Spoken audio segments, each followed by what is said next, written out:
Place your first coping against the fiberglass basin. Then place a wooden spacer, provided in your pump kit, against the bottom outer edge of the coping.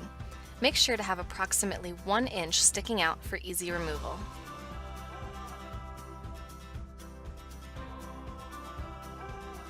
Place the second coping flush against the wooden spacer of the starter piece. Continue this until you have successfully installed 7 copings, leaving one aside until the end. This should leave a small gap in between each coping. Now begin again from the first coping you placed.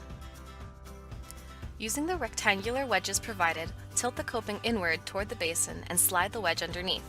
Place 2 per coping, 3 inches in from each end. Leave about 1/4 of the wedge sticking out so that they can be adjusted if needed.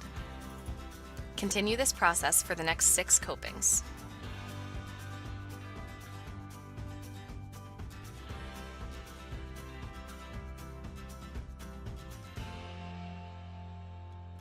Once you've placed all 7 copings with their 2 wedges underneath, it's time to push the final coping into place.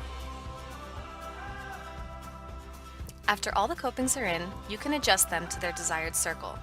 During this process, we suggest placing cardboard between the last piece and the surrounding copings, so as not to chip your fountain.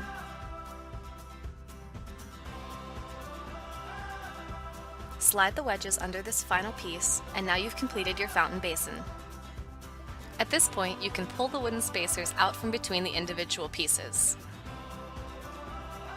And now you're ready for the installation of the rest of your Campagna fountain.